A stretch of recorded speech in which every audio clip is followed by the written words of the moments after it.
Usa ka pagtuo, usa ka tingog, usa ka katawhan.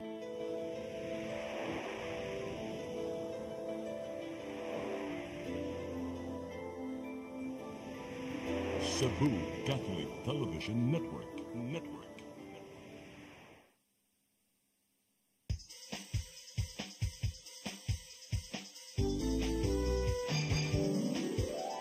Hello Cebu, maayong buntag. Nagsunta ang kahayan nga nagsulid sa matuod, kadagan sa panghitabo. Hello Cebu, maayong buntag Pinoy.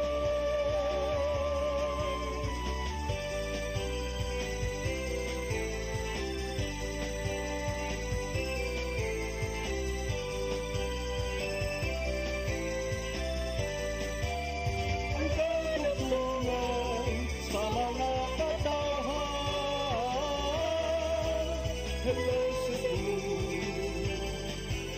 hello Cebu, maayong buntag Pinoy, maayong buntag Pinoy, maayong buntag Pinoy. Hello Cebu, maayong buntag Pinoy, adlaw karon nga Huwebes, sa 21 sa buwan sa Nobyembre 2024. Sangan sa akong partner nga si Attorney John Destacamento. Ako yung alagad sa kahanginan Malu Inocando Tabar. Uban ni miyengkod sa alas 9 karong buntagas tong programang Hello Cebu, maayong buntag Pinoy. Ato dayong ipadangat atong latest weather update kikis pag-asa magtan. Sir Jomar Aclarino, good morning. Yes ma'am, good morning sa tanan o sa atong tanan tigpaminaw kinetong latest weather update karong adlaw. Ang amihan ang paday nakaapekto sa may extreme northern Luzon ug kining easterlies, init na hangin gikan sa dagat Pasipiko nakaapekto sa abang bahin sa atong nasod. Atong weather conditions sa tibuok Visayas, lakip na ang probinsya sa Cebu makasinati generally fair weather. Kining init ug medyo igang na panahon gawas ini ni mga patak-patak na mga pagulan o kining mga localized na mga pagpangilat ug pagpanugdog. Padayon ta mag-monitor sa itong mga gi-issue ng mga thunderstorm advisories. Hiningat na sa kasarangan na hangin masinati sa Visayas ug kadagatan, malinawan nga na sa kasarangan ng pagbalod. Temperatura sa Cebu 26 to 32 degrees Celsius, ang haring adlaw mosalok alas 5:18 sa hapon, ang dagat mutaob sa alas 3:50 sa hapon, buhuna sa alas 6:14 sa hapon. Philippine Standard Time alas 8:06 sa buntag gikan diri sa Mactan, Pag-asa Visayas, DOST Jomar Clarino. Daghang salamat Sir Jomar Clarino ug maayong buntag niyo tanan dinas Pag-asa Mactan. Karon arita sa atong front pages sa mga pamantalaang lokal ug nasyonal atong sugdan sa Sunstar Daily. Sa Sunstar Daily, Rosel files raps versus Garcia and others for unlawful arrest and child abuse. Sa Super Balita sa Sunstar, milabay sa babae na dakpan. Sa The Freeman, Capital signs pact with France-based WTE expert. Sa Banat News, sa The Freeman, suspect sa paglabay sa dalaga sikop, sakyanan nakuha sa CCTV footage. Sa Philippine Daily Inquirer, Veloso, Philippines bound, freedom up to Marcos and Jakarta. Sa Philippine Star, Austin says U.S. troops deployed to Task Force Ayungin. Sa Manila Bulletin, Mary Jane Veloso is coming home. Ug sa Tempo, saved from death row, Mary Jane is coming home. Mao gatong front pages sa mga pamantalaang lokal ug nasyonal. Sa among pagbalik ka maipadangat kaninyo mga balita nga nasikop sa tong kaubanan sa CCTN News and Public Affairs team. Please stand by. Hello Cebu, maayong buntag Pinoy, maayong buntag Pinoy, maayong buntag Pinoy. Discover the beauty of the Philippines.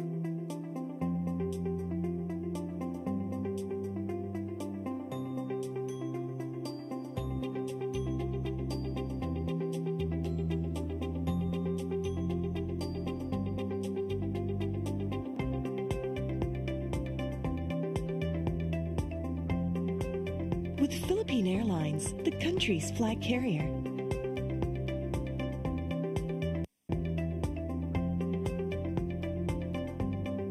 The airline that lets you feel the warmth of the nation.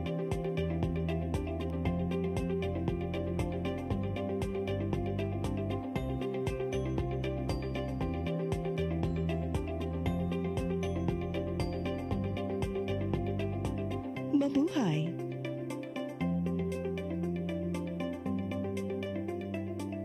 Your path to a new start. Nutrition, Exercise and elimination, water, sunlight, temperance, air, rest and recreation. and most of all, Trust in God. Learn from our doctors. Be blessed by the testimonies of our overcomers. Ang inyong programa, Alam sa may sakit, walay sakit, ug dili ganahan magkasakit. OzoneMed Wellness Clinic New Start. Napapanood every Saturday 8 to 9 a.m. Og ang replay airing matag Miyerkules 1:00 hangtod 2:00 sa hapon. Dinhilang sa CCTN Channel 47. New Start, OzoneMed Health and Wellness Talk.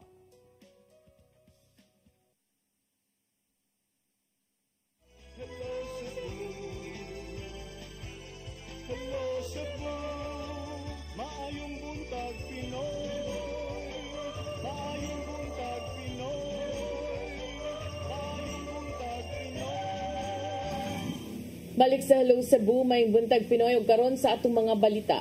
Nagunas tong mga balita karong buntaga, Securities and Exchange Commission dinhi sa Sugbo may pahimangno nga likayan ang managlahing scams nga mutumaw karong Pasko. Mitambag usab sila sa katawhan nga magmatngon sa paggasto aron dili masayang ang gihaguan nga kwarta. Ang kasayuran ihatod ni Gia Navarro. May pahimangno ang Securities and Exchange Commission Cebu Extension Office sa katawhan nga likayan ang giilang 12 scams of Christmas. Pipila sa mga angayang bantayan nga mutumaw ning panahona mao ang mga pekeng online charities, deliveries, ingon man mga kabanay og paggamit og mga links aron makapangilad kon phishing.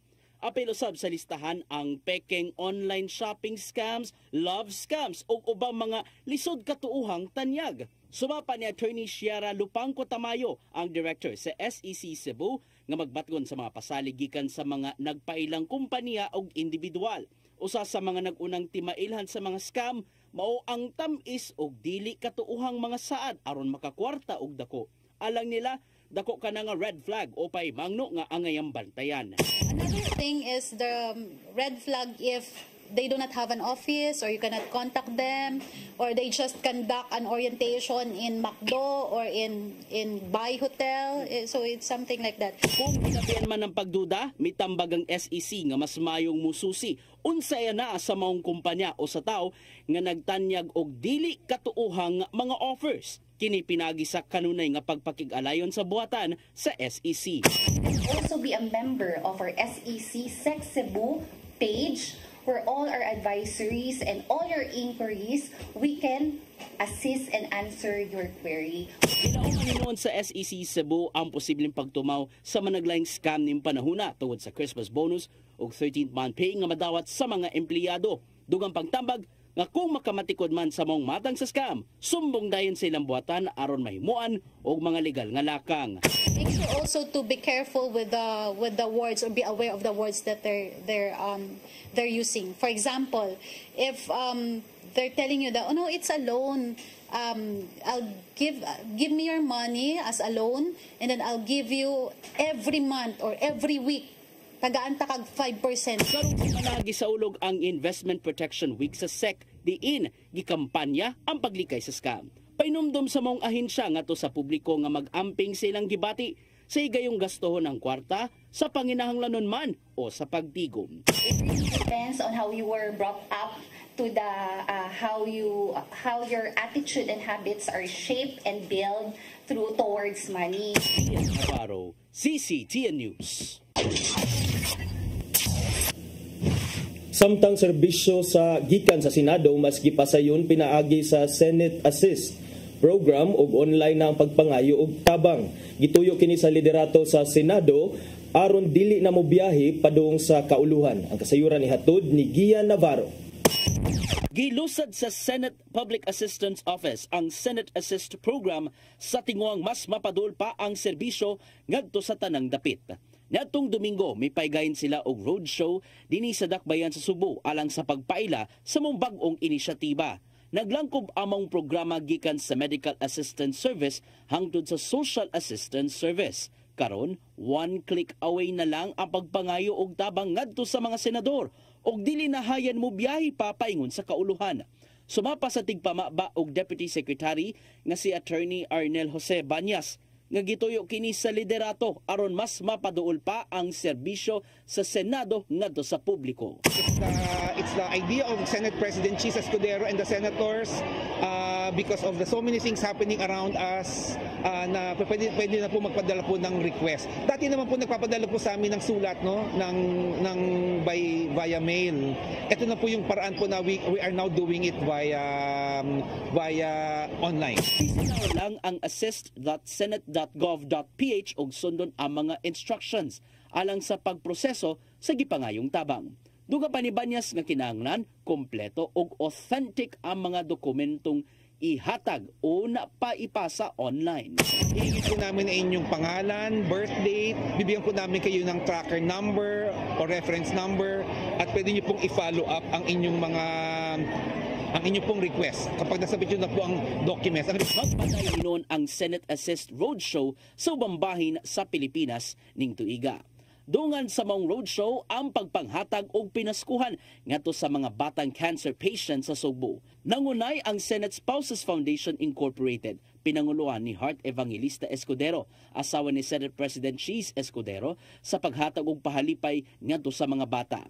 Ning tuiga lang gipalapdan na nationwide among gift-giving activity ubos sa Christmas in November, pinagi sa pag-shopping sa Christmas gifts ngadto sa mga beneficiaries. Gian Navarro, CCTN News. Sa laing bahin, driver sa mixer truck nga aksidenteng nakayabo sa gikargang semento sa Highway Seno sa siyudad sa Mandaue gipatawag sa traffic agency. Lock sa truck, giingong guba hinungdan sa pagkayabo sa semento. Ang kasayuran ihatod ni Mary Rose Sagarino.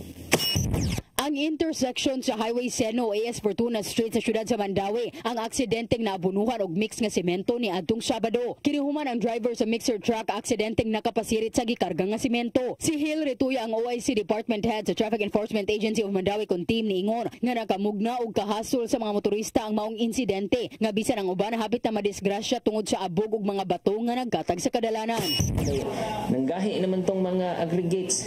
So delikado jud kayo maslide inganana ba so mo tong pag mga hapon nag-deploy mi dito og katong mga water tanker in cooperation with DRMO and kanang sa BFP.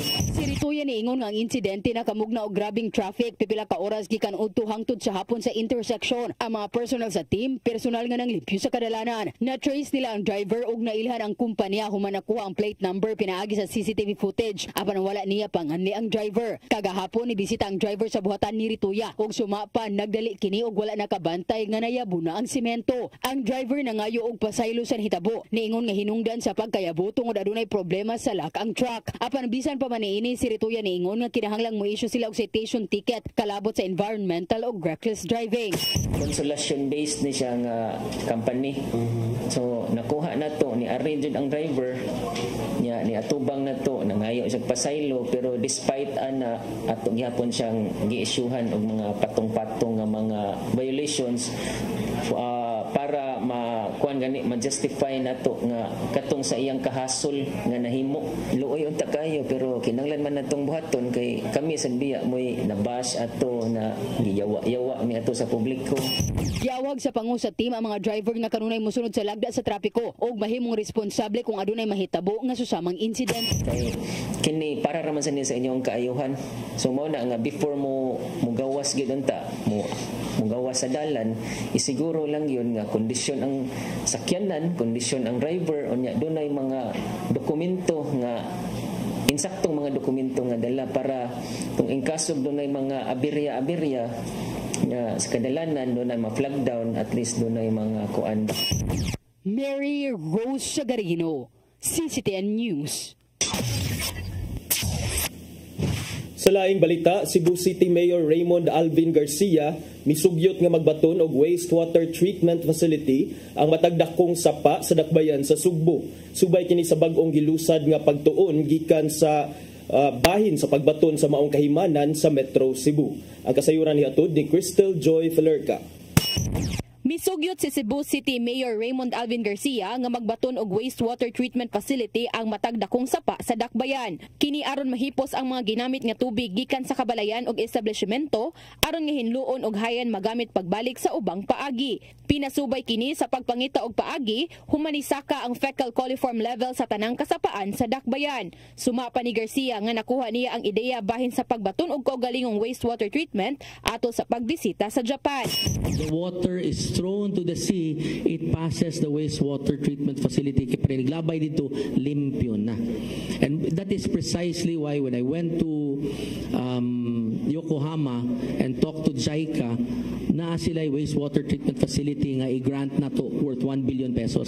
Kapin usa ka semana lang ang nakalabay, gilusad sa Japan International Cooperative Agency ang master plan alang sa pagbaton og wastewater treatment facility sa Metro Cebu.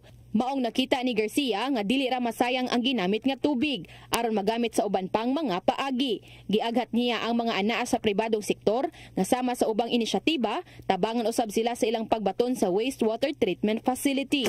So what the problem is yun in Cebu City and Metropolitan Cebu is really the source.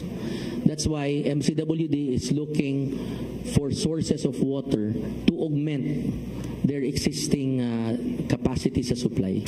Crystal Joy Felerca, CCTN News. Sa atong katapusang balita, patayng lawas sa babae nga gilabay ilams taytayan sa SRP habig sa barangay Mambaling sa Dakbayan sa Sugbo, giila siyang pamilya ug trabahante kini sa usa ka restaurant sa Dakbayan sa Mandawi. Kapulisan sa Dakbayan sa Sugbo adunay nasikop ug dunay updates niini karong taud-taud. Ang kasayuran ihatod ni Arnold Bustamante.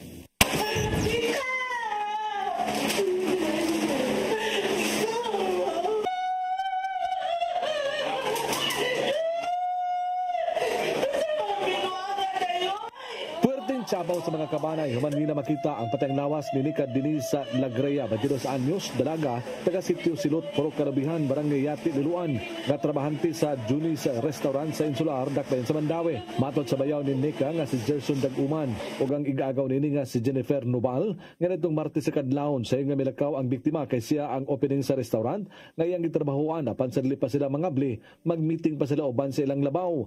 Tuod man nagpahatod pa kini siyang amahan sa eskina sa Yati sa lungsod sa Liluan, aron mo sa kay usa ka jeep paingon sa Dakbayan sa Mandawi.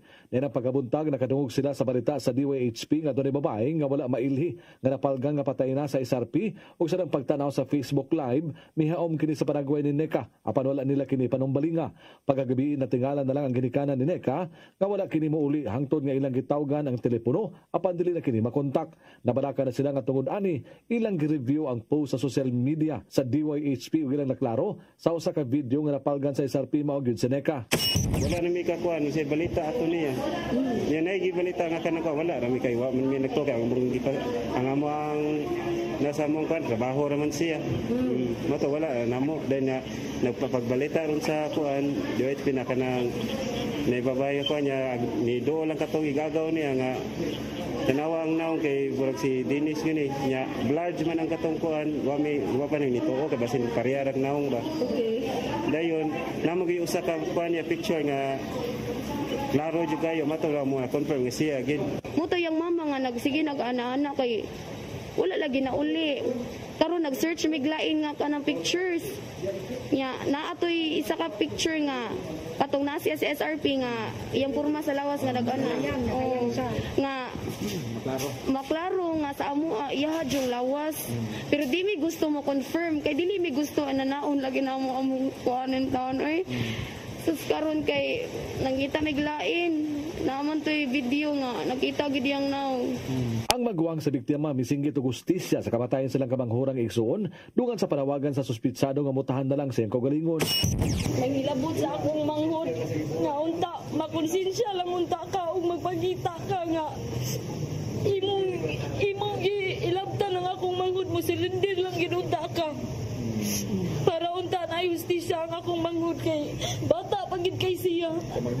Kamanghuran to na mo. Doon na person of interest ang Cebu City Police Office sa kamatayan sa biktima nga mao karon ang gitutukan sa mga investigador. Mato ni Police Colonel Antonieta Cañete, hepe sa CCPO, nga doon na sila nakuha nga mga CCTV footage nga mutakdo sa pamahayag sa saksi. Una na nga mibutyag ang usa sa mga saksi nga sako sa bantay dagat nga doon ay usa ka sports utility vehicle kon na SUV ang iyang nakita nga mihunong sa dapit ug ang sakay niini doon ay gilabay sa dagat. At the stage of the investigation, sorry I cannot disclose well this time, but sooner I will disclose it and even file appropriate charges against them.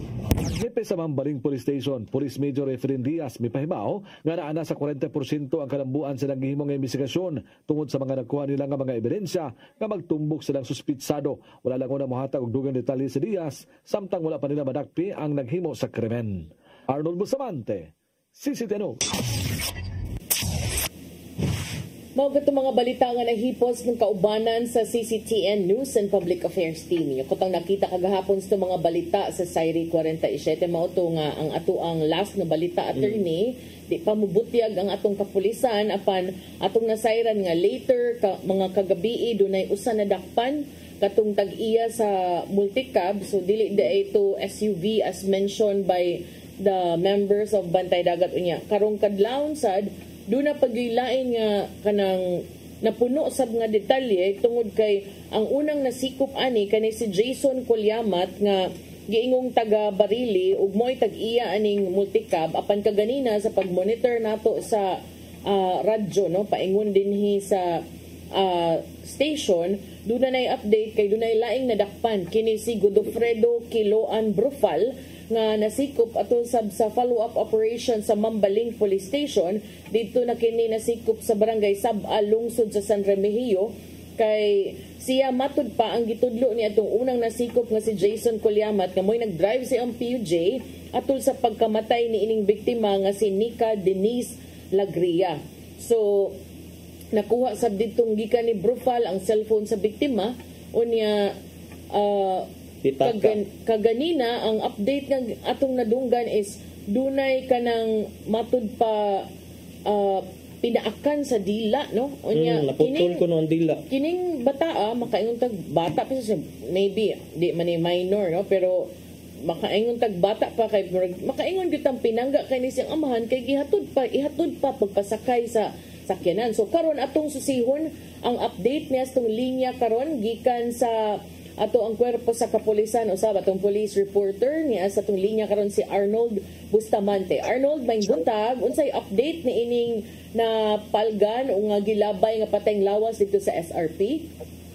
Mamalo mayong buntag o gamay buntag po ni Attorney John sa update sa atong kapulisan sa follow-up operation pagdakop sa mga suspect sa kabatayon atong usa ka 22 anyos nga babae nga si Denise o Nika Denise Lagria na taga Barangay lungsod sa Liloan. Nadakpan na kagahapong adlaw o kagabi ang mga suspect. Unang nadakpan ang kining driver o kining tag-iya aning sakyanan nga sakyan sa patayng lawas sa biktima nga ginabay dito sa SRP nga si Jason Colyamat. Siya ang tag-iya ning mao nga multicab nga dunay plate number GXF 570 nga nagdahi og Liloan Mandawi North Bus Terminal. Dito sa nadakpan sa Barangay Tayud sa lungsod sa Konsolasyon pasado alas 3 kagahapon sa hapon.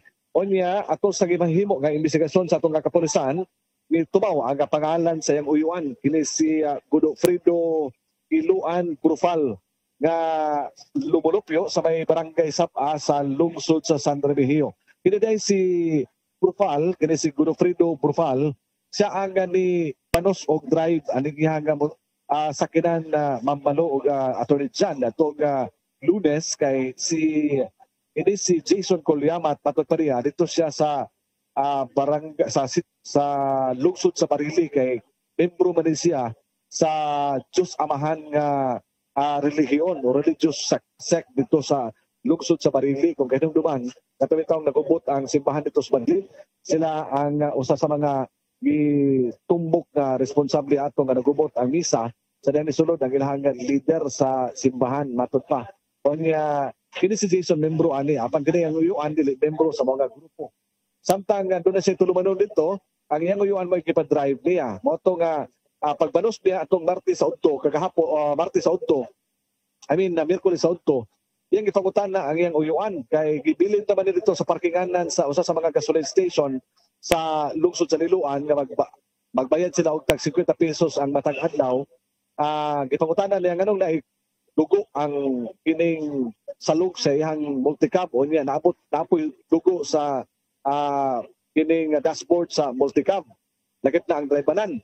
Nibutyag matod pa kini si Brufal nga ituli siya niadtong kadlawon sa Martes diha sa makro sa Konsolasyon, no? Onya suway paggulgol ang ihang dila, pagputol yang dila. Mo to nga iyang butyag kadto sa iyang pagumangkon nganong nakadugo ang ihang multicab. Dito na nagpahigayon og manhunt operation ang atong kapulisan suman nga makuha ang mga tanan nga detalye na, makuha ang CCTV, dagway sa kining sakyanan, ang plate number kay wa maging katulgi ni sa Mambaling Police Station ang ilaga investigasyon hantod nga madakpan ang mao nga mga suspitsado. Mo to na-trace din na ang sakyanan kun asa kini nga magbiyayan dito nila giatngan sa lungsod sa Konsolasyon og na-intercept nila uban sa HPD nga si Police Major Efren Diaz o ang mga deputy. Ang duha niya ka mga deputy diri sa Mambaling Police Station o nisay-say siya sa tanan nga mga impormasyon o nihatag siya og kasayuran ngadto sa kapulisan. Ato sa pag-search sa ato nga mga sakop sa Mambaling Police Station o sa scene of the crime operation, dunay nakuha nga duha ka sachet sa shabu sa ihang clutch bag. Lakit na ang katong nga upat ka lana o ang sinsiyo kwarta nga nakuha dito. Sa ibutyag nining unang nadakpan nga si Jason Pulyamat, ihimo dayon pod og follow-up operation ang ato nga mga sakop sa Mambaling Police Station nga resulta pod sa pagkadakop aning suspitsado nga si Godofredo Kiluan Brufal dito na ni sa nadakpan sa may barangay Sapa, bukirang dapit ni sa lungsod sa kinini ang San Remigio o giangko niya ang krimen. Gani nakuha pa gani ang kinini ang cellphone sa biktima nga si Lagreya, katong yung cellphone nga mura man iPhone 11 matagalin ni siya mamalo, no? Ako gipasa diha ang atong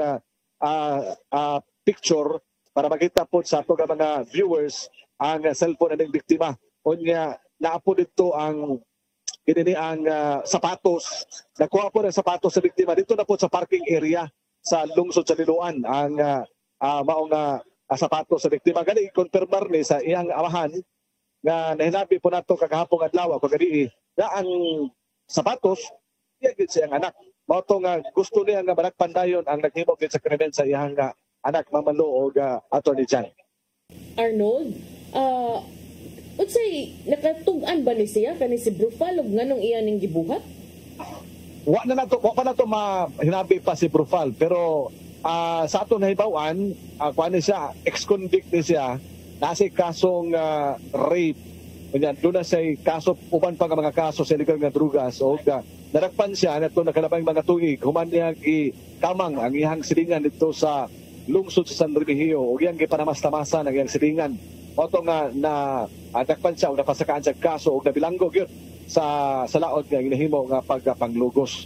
O niya, kining hitabo ibutyag niya ang krimen kay mura man yung natulog ni biktima mamalo, no? Niya samtang nagsakay ni siyang sakyanan, no? Niya iyang ihagkan ang abil aning nga mga biktima apan ang biktima nga nakabantay sa gibuhat aning suspitsado gipaak ang dila aning suspect kasi Brufal mo to nga nakadugo matod pa ang iyang baba apan tungod sa kasukuan aning suspect kuha ni kutsilyo o gidunggap ang liog ani. So iya gid ang gisuwayan unya ni sukol ning biktima maong nasuko ni siya kani si Brufal. Oo. Unang pagtuwa ni sa mga pamilya ani nga nisukol gining biktima kay man kanang ilan ning gihulag kuay ang biktima nga isupa. Kana bitang musukol gyud, dili magpa-lupig og istorya gani matod pa niya nila. Matod pa sa igagaw og igsuon aning mga biktima. Dili siya lupig sa kanang katarungan o musukol gini kung magkaunsa-unsa mao to nga ituwaan nila nga nganong nahitabo ang krimen mo to gulikan sa pagsukol aring mga biktima mamalo og Sir Jan Attorney Jan. Sus ka delikado ani Arnold no nga ingon ani magsige kag drive PUJ mong drivean daghan na day kay kag kaso. O na no napagit sa lisensya mo to nga nakakuanig sa lisensya nga unta na nabilanggo pa siya mamalo no. So karon Arnold posible ba nga mahinabi na nimo within the day or makapaabot tag update sad kung unsay-saysay aning brufal unyang hapon sa imuhang report sa Zaire 47? Posible unyang hapon at ay makuha na nga mga pamahayag ani kay doon na may press conference si Police Colonel Antonio Cañete. May labot na sa kalambuan aning pagkakuan na no pagkadakop na sa mga suspitsado sa kabatayon o brutal nga kabatayon sa usa ka 22 anyos nga taga lungsod sa Liluan, taga lungsod sa Liluan, partikularmente na sa sitio Silot, Barangay Tayod sa lungsod sa Liluan. Iyahaning kini diay nga grupuha kining Diyos Amahan, kini si Jason, wala ni siya mananampal sa kuan sa diay sa lungsod sa Barili Mamalo no kay si Kulyamat. Oh, kini si Kulyamat, Jason Kulyamat. Mao ni katong nakuha siya busad Arnold. Wala nakuha siya bu. Unya ingon siya nga every Saturday, Sunday ug Monday uli gina siya dito sa lungsod sa Barili kay manambal. Mao man ang report sa iyang kauban po diri nga membro sa Diyos Amahan na basta kada semana mobalik gina siya sa lungsod sa Barili kay manampal sa bahin po sa ilahang relihiyon nga kining Diyos Amahan. Mao na mo relibo si Brufal sa iyahang kuan. Sir Jan? Mao na Sir Arnold nga mo relibo si Brufal sa iyang sakyanan, siya ang mo pasada. Murlibo ang iyang uyuan kini si Brufal sa pagpamasada sa iyang sakyanan. Kaya kini iyang sakyanan yan napalit diha sa lungsod sa konsulat sa Liluan. Kaya na naman i-franchise daan so iyang gipalit. Wala siya usan siya ka kargador kadiadto sa pantalan o yan himong taxi driver o nilambo ang iyang pagpamasada o to nakapalit sa franchise sa multicab diha sa lungsod sa Liluan. Hindi pa ni iyang sakyanan limpyo ba? Nya may pagkatiman. Naamong lang yun sa iyang uyuan di ay. Naamong lang yun sa iyang uyuan mamalo. Arnold, kung ako pero ato nga pong pagpaka na ito nga mga polis no kay dali din lang nga nasulbad among nga krimen pila lang ka oras nga 30 kapin ka oras pila dahil nasulbad o nadakpan ang mga suspitsado. Arnold, kung ako masayop kaning Diyos Amahan mo man ni katong nadakpan sa unang nga konsehal nga naay gitago ang babae bato didto sa Bukid's Balamban. Di kay ko wala ko kay hinumdum murag katon dito sa kuano sa Balamban murag buanoy man to no murag kanumdum ko kaniadto na nadakpan konsehal or kanhi konsehal niya nadakpan nasikop to siya kay murag naa siya gipang lumluman sa siguro tong babae dito. Murag sila ra ni sila mamalo. Same no? Sila ra ni nga grupo nga religious sector. Sige, salamat kay sa mong update Arnold nga amo nang atangan unya ang dugang pong developments. Atangilan ni unya sa balita karong hapon. Balabot na sa pagkadakop ug pagkasulbad na sa kamatayon sa 22 anyos na si Nika Denise Lagreya nga napalgan na lang wala kinabuhi kay Sartina to nga Martes sa Kadlawon. Ikan diri sa gawas Arnold Bustamante Bakti Mamalo. Dagang salamat Arnold Bustamante sa imuhang update ug live report nga pa ni sila ron attorney sa ato ang kapulisan no kay nagpaabot atong suspect na lang ko nangutanag nganong nihubag tong matang basta kay nadakpan siya nahilak guro naputol iyang dila merese pero maglagot ko gingon ano niya especially shocking ba nga kato nganong nakakuha kag lisensya nga na naman kay kaso nga nagsikag drive og PUJ nga nya it could happen to anyone luoy kaayo taon tong amahan nga ihatod pa nimo imong anak pasakyo na imong jeep inigpadung sa trabaho unya ikahuman ingon anak na lang imuhang madunggan na timingan gyud siya paita in town. Sige nya murag wa kam data ka break no mo balik mi karong taud-taud alang sa dugang mga paghisgot-hisgot. Please stand by.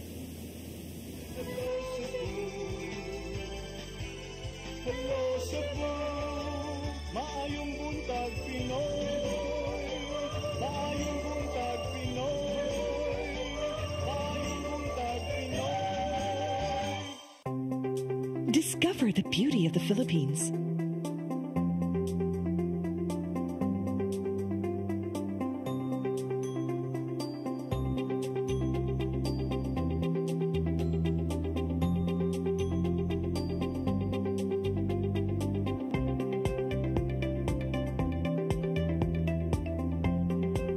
with Philippine Airlines, the country's flag carrier.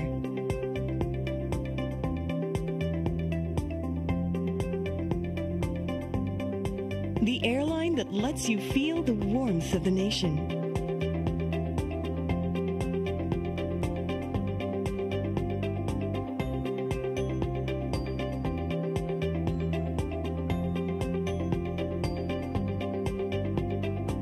Mabuhay.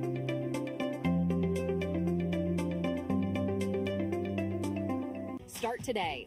Unlock the secret to a healthier you. You're worth it. Health Wealth, Health Plus, Easy Flow, and Health Mix Plus. Health Wealth.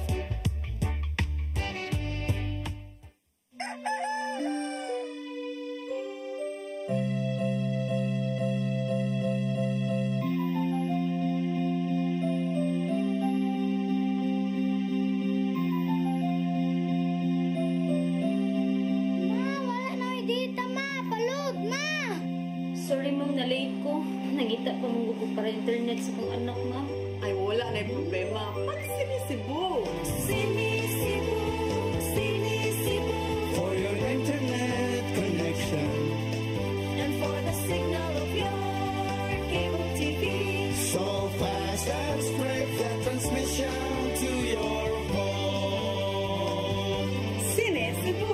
Sinisibu, Sinisibu. Offers you to have fiber optics. For your viewing experience, perfect and clear so far. So great and affordable for you to enjoy. Sinisibu. Sinisibu Television Network Incorporated offers fiber to the home broadband internet bundled with fiber to the home cable TV connection. Sinisibu Television Network Incorporated with its operation in Metro Cebu and the whole province of Cebu soon. And affordable for you to enjoy. Sinisibu!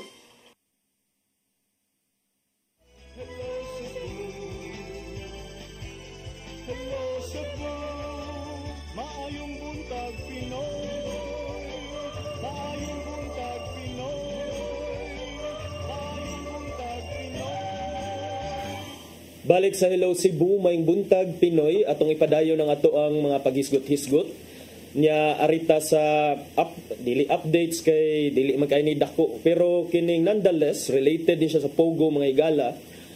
Matud pa ni Department of Justice Secretary John Vic Remulla nga ang mga Pogo ron, Pogo operators have resorted kuno sa ngadto na sa restaurant, ma-apply sila isip restaurant or resort. Mao na kuno ni ang target karon sa mga illegal Pogo operators. Kay matud pa ni Remulla nga ang human atong raid dito sa kauluhan, ang kini kunong mga illegalista, mga Pogo operators, kay nangita silang mga alternative modes nga makapadayon gihapon sa ilahang illegal nga kalihukan bisan pa man sa istrikto nga pagbantay sa mga otoridad. Mauna nga di sila masakpan. Aron di sila masakpan, partner. Mauna nga karon giauhag ni Remulla nga ang dakong papel sa mga mayor o mga local officials nga bisita-bisitahan na ninyo diha kinsa tong mga nang-apply diha pagka restaurant, pagka resort, kay murag mao kuno ni ang biggest disguise that they are going through now. Kaya mag-apply sila isip usa ka resort o restaurant. Siris ato na ning nakit-an pinaagi atong raid sa Lapu-Lapu diin pipila ka mga vaults ang nakuha gikan sa Tourist Garden Inn diha sa Barangay Agos, Lapu-Lapu City na duna na toy mga individual, mga foreigners ug usa ka Pinoy nga napasakaan na og kaso.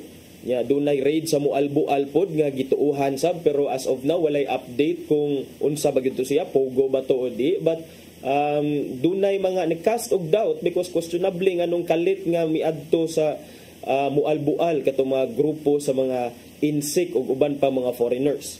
So kagahapon si Senator Risa Ontiveros mga igsoon nangutan na siya kang Rimulya kabahin sa status sa pag-implementar sa ban sa Pogo, considering nga sa iyang last nga State of the Nation address ni atong Hulyo, mi pasalig man o mi luwat man og order si Presidente Bongbong Marcos nga by end of this year all Pogos, whether illegal or legal, should be eliminated.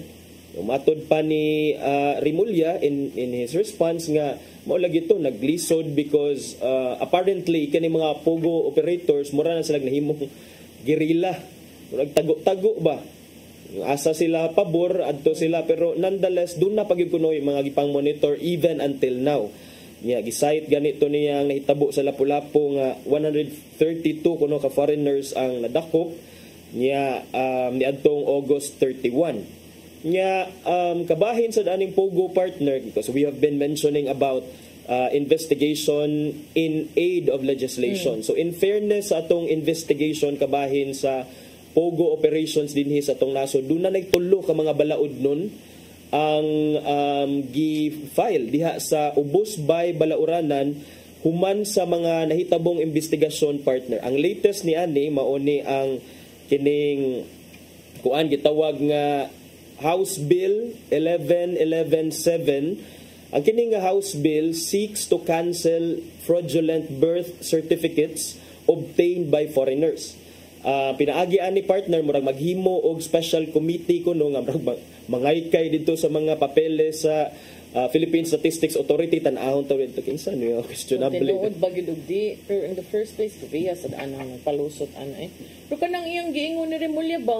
Ngano ihanok niyo tanan sa mayor kahaya-hay gudog ninyo kinabuhi nga mayor ngita pagpaagi nga mosaka ang income sa iyang lungsod. Kamo sa DSDLG pod apil sad mo din pang-check Mudim na madaw nga kutob na lang, pero warning sad sa LGU ha kung mang-check mo. Ayo ito nung ogting paniud to katingay check and eat sa da inyo ha apil. Luoy sa dang mga legitimate nga mga negosyo. Muna, nganong mayor partner, matod niya, it's the power of the mayor kuno to visit the establishments and make sure that what is going on is exactly what is intended. Ay, kamo di mo ka-visit murag nag-anad naman, sorry ha, nabi bang mga tarong, pero ang nag-anad naman sa ning DLJ nga masige ra magmando dira niya. Pare atong clearing ba sa mga daan, suko kisla ang barangay, makihaan mo kung di mo niya ipaghuman. Wa na. Mo na nga tan-awon sa ipasa na lang tanan sa lokal nga mga opisyalis. So kamo sa diha galaw-galaw din pag mag-time, pero kining police po ang police, pero kana pong pulis, bunog po kayo na, tanan na lang, labay sa dila.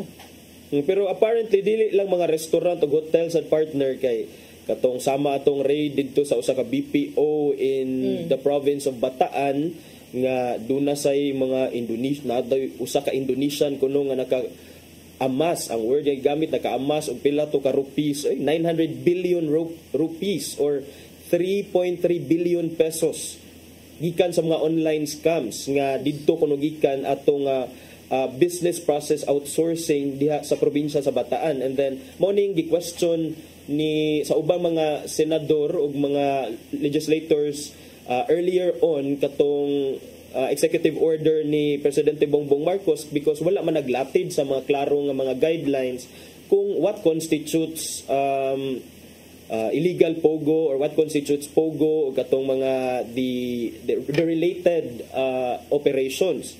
Kay pwede man nga BPO sa kini perfect yun nga kining kuan front ang BPO, considering if you enter the premises of a business process outsourcing company, there is atua na medyo kay makita ng mga foreigners, pero it will take more information or more evidence to really rule nga dili man dai ni call center ni diri kuan man dai ni mo to nga nangita sila kagahapon, and then doon na say mga vaults, 12 ka safety vaults ito sa Bataan, which could contain evidence kuno about the Pogo operation. Sama atong diri sa Lapu-Lapu nga doon na say vaults na kuha og 400,000 cash, mga cellphones nga dunay mga Chinese character, kontrata, same partner. So I doubt, or I'm hoping hopefully unta before the year end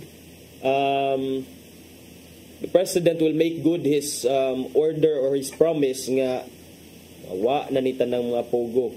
Oh, pero di ba nindot siguro sag naasag kay interagency task force ani imo magaytag interagency task force atong COVID nga dito makit-an kanay pa ba kang makit-an, di ba? May sad siguro kay murag delikado na abay instances nga nibalik ang ihang mga text every now and then. Nanasad nibalik na sa mga text.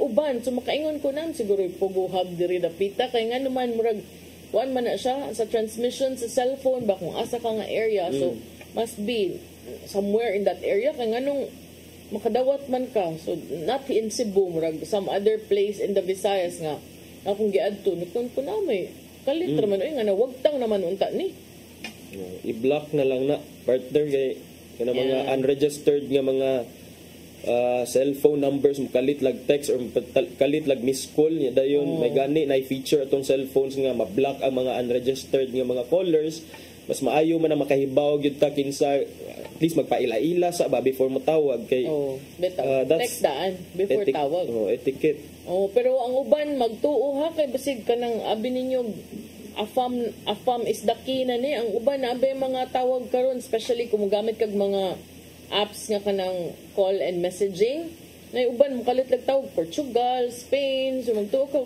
mo ko parente dito nawag man so ay gid niyo tubaga kay sometimes if imo nang tubagon naana sila system nga makaingon kag abi nimo guwa rato and then when they know nana sila access to your to your phone details. And contacts and everything. Ay lang yung kumpiyansa. Mas maayo na lang yun i-ignore kay naay kadaghan recently na ko'y nabasahan nga unsa man ni kay naay na sila nadawat nga text kuno and then mas maayo lagi nga dili na lang yun na panumbalingon kay ikaw mismo sa imong kagalingon nakahibaw man ka kung dunay emergency adto siguro ka mangutana sa mga tao nga maybe mga tao nga imo jung masaligan, mga pamilya or mga official yun nga ma-confirm nimo ang information kaysa anang kalit-kalit lang. I think it pays to be more doubtful and to be more suspicious rather than kanang trusting sa nga when it comes to mga inanin-ani nga mga scams kay katong ganina gi-report ni Gian lain-lain naging klase nga scams na love scam na basta bisag unsa lang nga mga racket sa mga illegalista aron lang maka-fish out sila og information og in the end kwarta gikan sa ilahang mga mabiktima so luoy sad muna di angay kakompensa nya ako ning isgutan kadali attorney kay na gamay niya lang atong oras kining gagahapon pa man ni napagya nga mupauli na si Mary Jane Veloso sa mga wa kaswito kinsa na siya ngano na siya mauni katong OFW nga nadakpan ni adtong 2010 so like many years ago no sa 2010 dito sa Indonesia kay nadakpan siya nga nagbitbit og 2.6 kilos of heroin so kagahapon gibutyag ni Presidente Ferdinand Bongbong Marcos nga ang Pilipinas ug ang Jakarta ang Indonesia nagkasabot sila nga ibalhin si Veloso nga nis Pilipinas ug matud pa niya kani kuno nagpakita sa partnership sa duha ka nasod and shared commitment to justice and compassion. Ang DFA Undersecretary nga si Eduardo de Vega niingon nga Marcos may also give Veloso clemency once she is transferred to the Philippines. Kung mo tag nganong pasayloon man nga drugs man I don't really know no unsa ilang basis but Veloso ever since gidakop ni siya has always been insisting on her innocence and kanabang nailad ra kanang mga anak gipabit-bit ra so kani siya gi-offer ni siya trabaho dito sa Malaysia nakit-an ang druga sa iyahang maleta dito sa Indonesia unya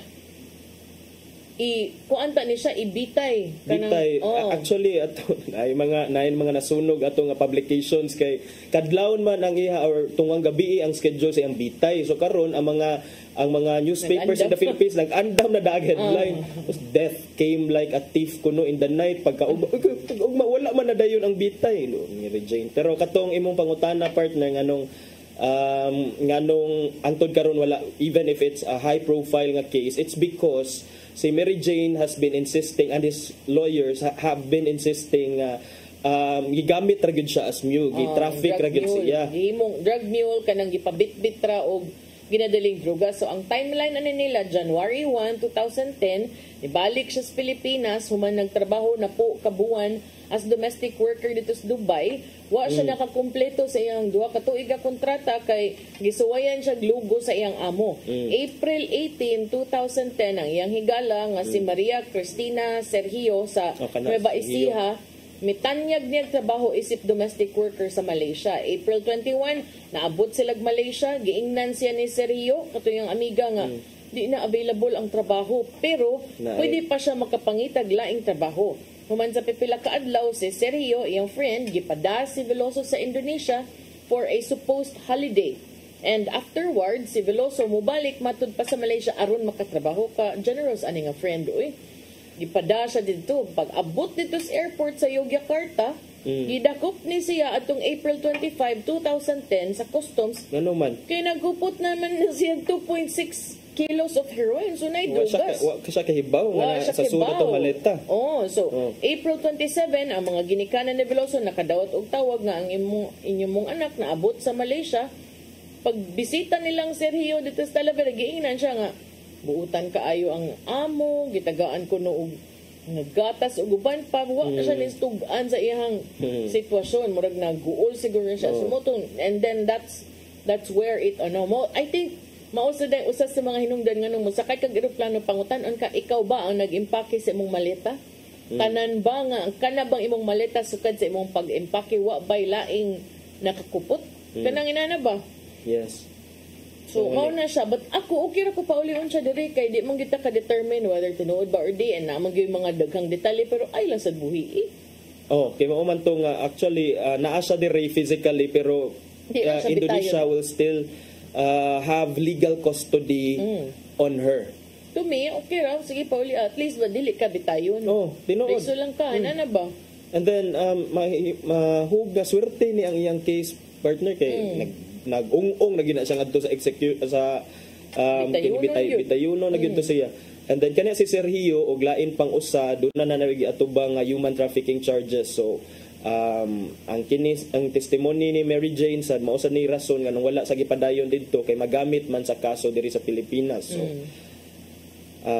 maayo na lang kay at least na save ang life for now kay takibaw gyud sa sangputanan kay but this is a good development nga she is back home after 14 years, 2010 dayon 2014 siguro na siya so mga 10 years. So kana for the family it must be good nga makita na nila. Sita nimo di sad ka makuyawan nga basig inigmata nimo wanan desisyonan dito ay dayon gyud ta nigbitay wala inana na nga kanang fear ba kana nya unam tay oras atong ipadangat ang giandam ni Tatay Dodong ang pulong ug kinabuhi.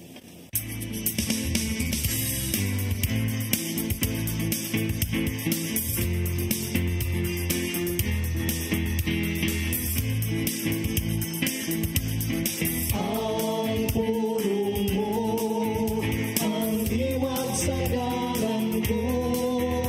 Pamati ka mo, ako nagpadala ka ninyo nga sama sa mga karnero ngadto sa panon sa mga lubong. Busa kinanglan magmaigmat kamo sama sa bitin ug magbalumo sama sa salampate. Kini ang gisulti ni Jesus diya sa Mateo 10:16 ngadto sa mga apostoles. Unsa may iyang gipasabot nini? Kung datong pamalandungan, kini maong sugo ng kinanglan ug balansi sa unang ang bitin maalamon ug lantip kayo ang mga mata. Dali nga makatun. Samtang sa lampate, usa kay dosente ug malumong nga mananak. Atong hinumduman nga ipadala kita niya ngadto sa panon sa mga lumo aron kinanglan magpakakarnero usab kita. Kung dili kita makamamumulan sa atong mga kinaiya, lagmit ka madala kita ngadto sa kalibutan. Kung saan itong pagsangyaw bahin sa ipamulong ni Kristo kung dili kita kabaw mo paubos. Mo kini ang unod sa itong panultim. Kitang tanan gipadala aron pagsangyaw sa Ebanghelyo diya sa itong trabahoan, sa itong mga silingan, ug ngadto sa mga estanghero. Maigsoon, mo kini ang pulong nga maghatag og giya kanako tawa-tawa. Magampo kita sa ngalan samahan sa Anak sa Espiritu Santo. Langit mo nga mahal, nangayo kami nga imo kami hitsason sa among pag-alagad kani. Himuwa nga magbalampuson kami sa among tahas dinis sa imong hinimong kalibutan. Ayaw itugot nga madala kami sa litag kadto sa kagitgit. Naunta kanunay kami na sa imong kiliran. Kining tanan among gipangayo pinagi sa imong bugtong anak ka si Kristo. Amen. Samahan sa Anak sa Espiritu Santo.